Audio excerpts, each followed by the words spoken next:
Let me ask you a question. Where do you turn in the midst of suffering? Well, I'm Dr. Michelle McKinney-Hammond. Welcome to Sunday School Made Simple. Each week we use UMI's Precepts Digital to make Sunday School simple with an easy-to-understand format. The text for you students of the Word, and teaching tips for those of you who teach.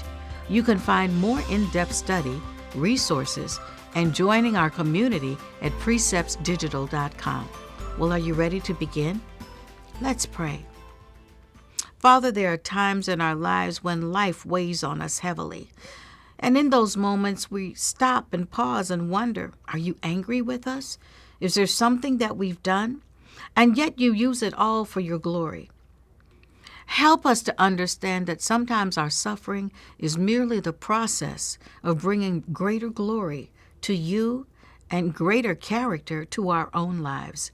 Help us to yield in those moments and to remember that your intentions towards us are always good because you love us. In Jesus' name, amen. There have been times in my life when everything hits the fan that I've wondered, was it something I said or did? Is God mad at me?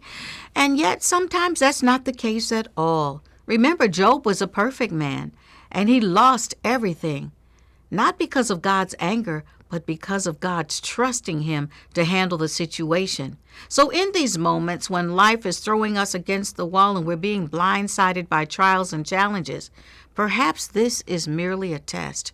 Perhaps it's part of God's process to take us deeper in him and strengthen our character. Let's yield to the process and continue to trust him in spite of what we're going through. Stand fast. God is for you, and he will bring you through before he brings you out. Well, let's dive into the lesson today. In our lesson today, Lamentations is a cry to God in the midst of suffering. This is what we're going to discuss as we continue our journey through the entire Bible in 1 year. We'll look into the mirror of God's Word by discussing what's important to know, feel, and do. The first scripture verse for this lesson is Lamentations chapter 5, verses 1 through 6, and I'm reading from the New Living Translation. It says, "Lord, remember what has happened to us. See how we have been disgraced. Our inheritance has been turned over to strangers, our homes to foreigners. We are orphaned and fatherless. Our mothers are widowed. We have to pay for water to drink, and even firewood is expensive. Those who pursue us are at our heels. We are exhausted, but are given no rest. We submitted to Egypt and Assyria to get enough food to survive." The key point is the nation suffers. Now let's examine the background and context to better understand our lesson. We usually begin with an explanation about the book's author, but we're uncertain about who authored the book of Lamentations. Tradition ascribes authorship to Jeremiah because of its themes and content, which are cries or laments about the condition of Israel and Judah while they're in exile. Lament, lamentations, or cry out to God. When the northern kingdom of Israel went into exile in 722 BC after being conquered by Assyria, they were scattered throughout the empire and never rebuilt as a nation. But when the southern kingdom of Judah was conquered by Babylon in 586 BC, they remained a culturally united nation while they were in exile.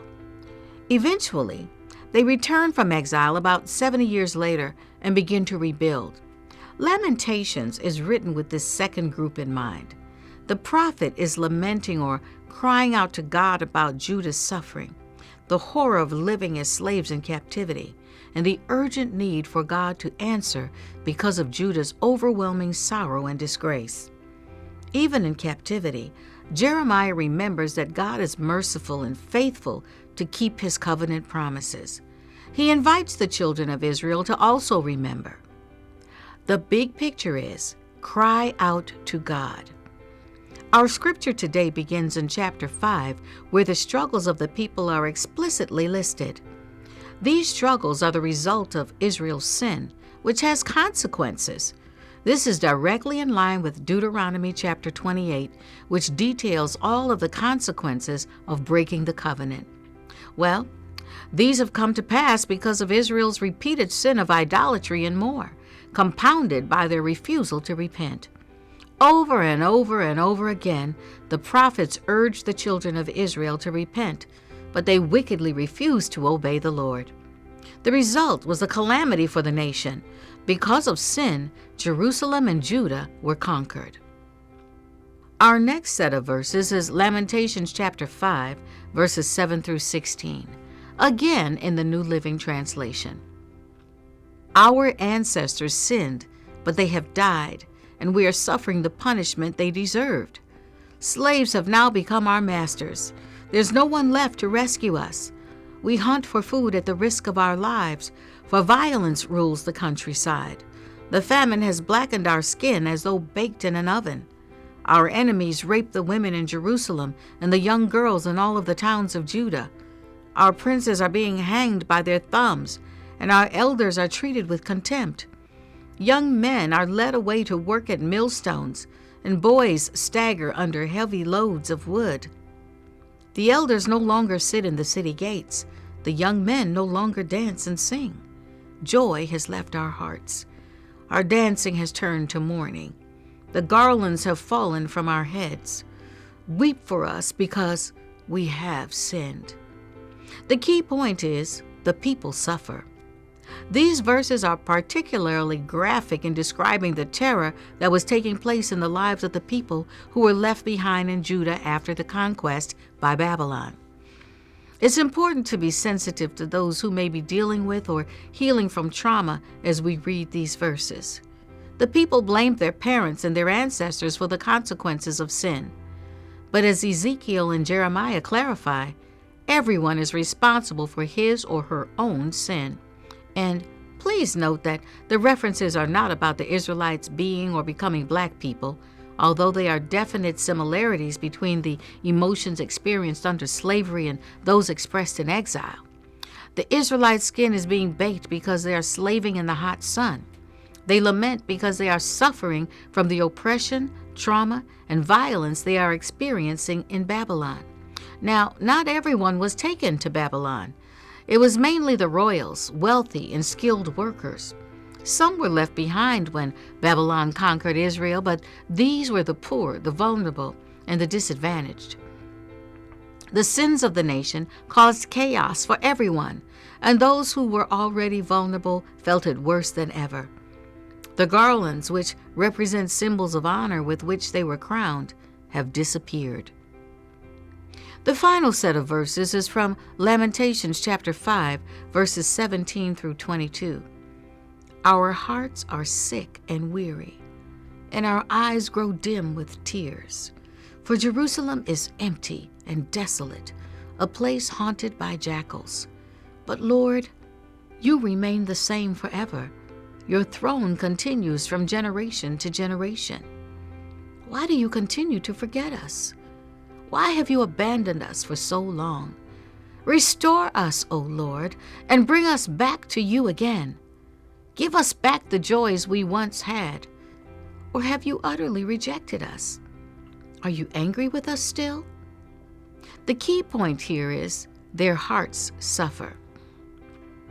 The writer of Lamentations sees the emptiness of Jerusalem, a city that was once filled with joy. Once they were happy crowds enjoying the abundance in the land. Now they are gone. Wild animals walk through the streets looking for scraps of food to eat. In this dismal picture of desolation, the poet cries out to God, remembering that God never changes. The Lord has been merciful in the past, and he is always faithful to redeem his people.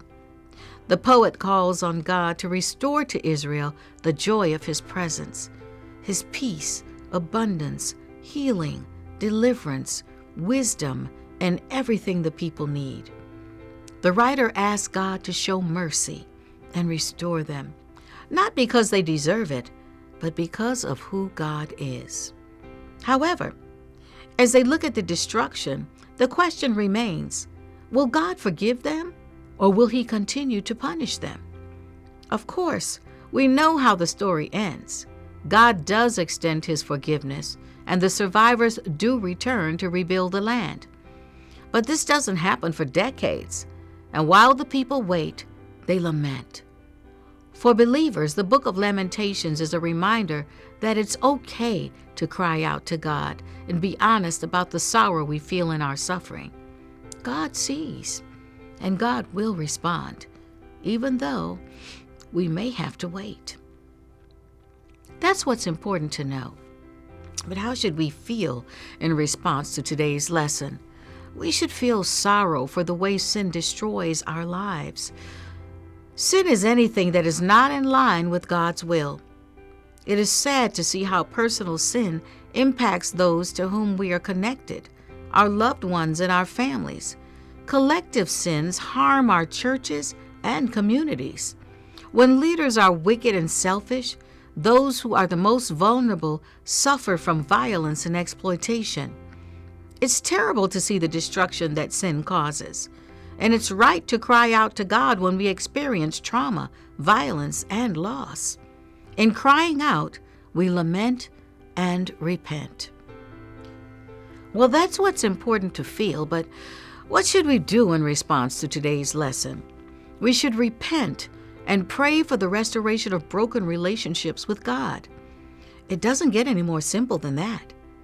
Without a relationship with God, we're vulnerable to the attacks from the enemy, and we live defeated lives without hope of restoration.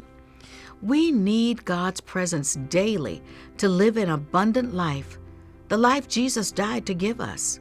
God created us to enjoy His presence and direction, to live in peace with justice in our communities. We need God's presence to help us love and receive love. Let's pray for reconciliation in our families, churches, and communities as we lament to God that as a nation, we will return to Him. That's our scripture made simple. Do you remember our key points? The nation suffers. The people suffer. Their hearts suffer. Well, it's been my honor to share with you today. For additional resources that will help you as you study or teach, I invite you to subscribe to preceptsdigital.com. You'll find my lesson plan, special teaching tips, the Word Made Simple, and more. In addition, you'll connect with a community of believers who are growing as they study God's Word together. I'm looking forward to seeing you at preceptsdigital.com. Now let's close the lesson with our Keep in Mind verse from Lamentations chapter 5, verse 21. And it reads, "Restore us, O Lord, and bring us back to you again. Give us back the joys we once had." Child of God, when we cry out to God, God hears us. He's always with us, even in our suffering. Have a great week.